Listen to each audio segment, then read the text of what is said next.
Look at the price of all of this. Are you scared? Next Tuesday, The book I write will bring all you to your knees. it's the event I'm going to get some of my boys, and I'm going to go get them myself. everyone will be talking about. You need to not exist. You both die a horrible death. Get ready for the game-changing You'll be sorry. Oval season finale. This is big enough to bring down the president and his entire party. Tyler Perry. All right, Oval fans, so they went ahead and released the full 30-second promo on yesterday for the Oval Season 2 finale. So guys, get ready for Doomsday coming up on the September 14th. And I don't know, this is going to be pretty wild. Of course, I'm going to have to do a video breaking down who I think will die in the season finale. And I got pretty much almost like half a dozen different people I think might bite the dust, but only time will tell. So before moving forward in the video, please take a moment to hit the like button, hit subscribe, hit the bell icon to select all. That way you know when I post content on the channel, and follow me on social media. Links are in the description below. So Hunter, it looks like Hunter and Victoria are returning from their visit to Victoria's father.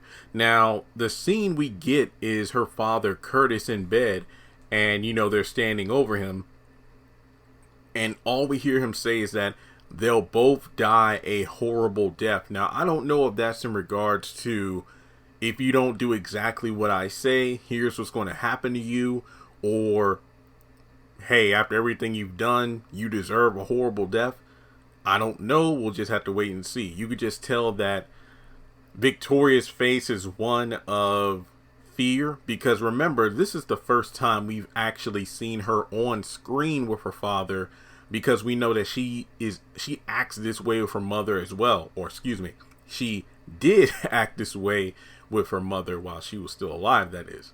Now, when it comes to the trip back from the house, it looks like it's nighttime, obviously. And Hunter, he just says, look at the price of all this. And then we get like a montage of basically death and destruction, from Denise being tortured, interrogated before she got murdered, Jason, trying to assault Ellie, and the drone strike on the cabin where Bobby and Max were. And Victoria says, "Are you scared?" And I mean, I don't know why, but I just love the delivery of that line, because I think Hunter is finally realizing, oh shit, we're in this pretty deep. And to keep up this charade, it's going to take a lot of work. And that's kind of what I'm hoping we'll see in season 3, because in my episode review, I mentioned how I didn't really like how Hunter just shifted quickly from, "Don't worry, Ellie, I'll protect you, I'll keep you safe," to, "You know what, we need to throw her under the bus." But I think that he's finally starting to understand what Victoria's been trying to tell his butt since season 1, about how they need to work together. He needs to stop effing up, because of the fact that you think that just because you have the title and position of President of the United States that you have any power. You don't.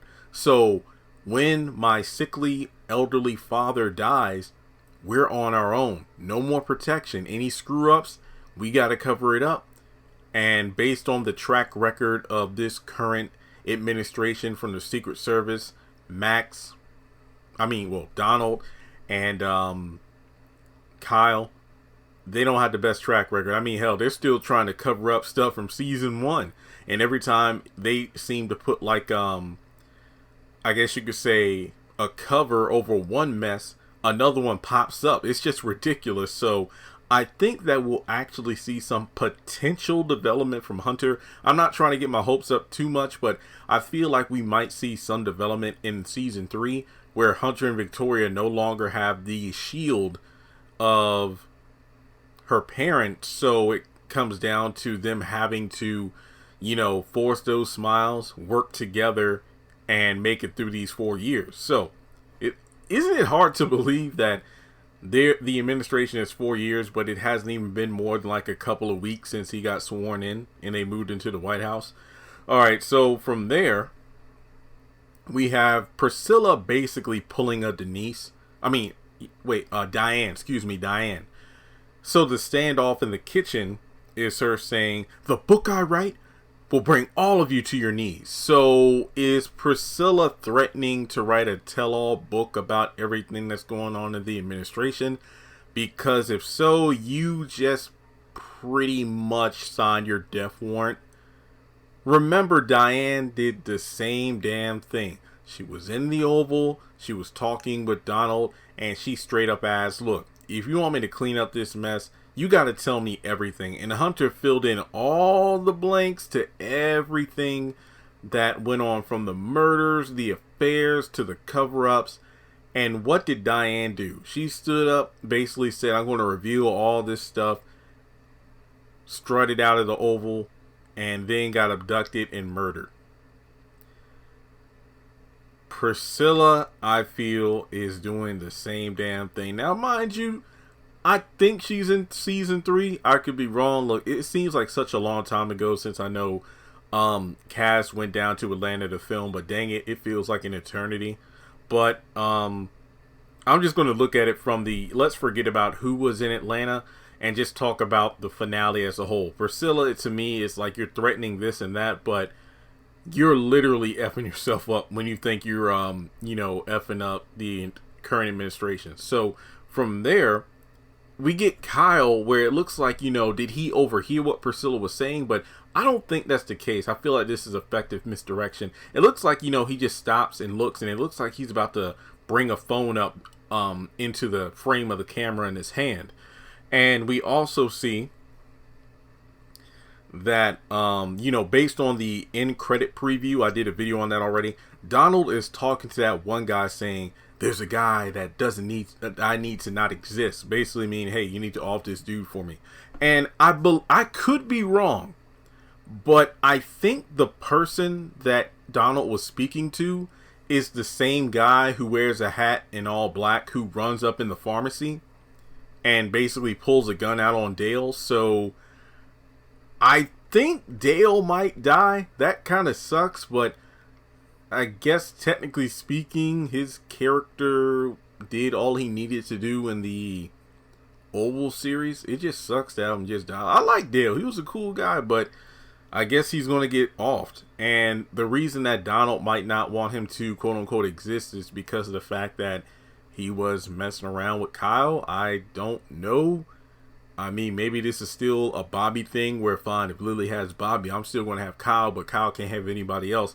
I feel bad for Dale if that is the case, because Dale came out of the Rackadooshie, homophobic neighborhood that he used to live in to pack up his truck, go all the way to DC, and now this boy's about to get killed. All right, so after that, speaking of the Rackadooshie, Barry's talking to Nancy, because we also see him roll up on the one dude from the hood. He's like, hey, I want to get, some of my boys. We're going to go down to the compound to get Callie ourselves. Please, Lord, do not do that. Number one, if you do, I have no doubt that Barry's going to die. Barry and all of them crew. Look, I know it might be a shootout, but the Rackadooshie got freaking machine guns and all kinds of stuff. Not to mention, they'll potentially kill themselves, including Callie. So this is just yet another example of characters doing dumbass things that will lead to even worse results. So, like I said before, I really wish that Barry could have been under for a few episodes, like stayed unconscious in the hospital bed until early season 3, just until things kind of blow over, because he's about to make things a whole lot worse. You just found out your unborn child with Sharon, assuming it was Barry's, your unborn child with Sharon, she lost a baby as a result of the accident on the road that the Rackadooshie caused. Now you're about to roll up on the Rackadooshie with a group of guys, and that could potentially spook them into killing themselves, which includes your daughter. So this is too much.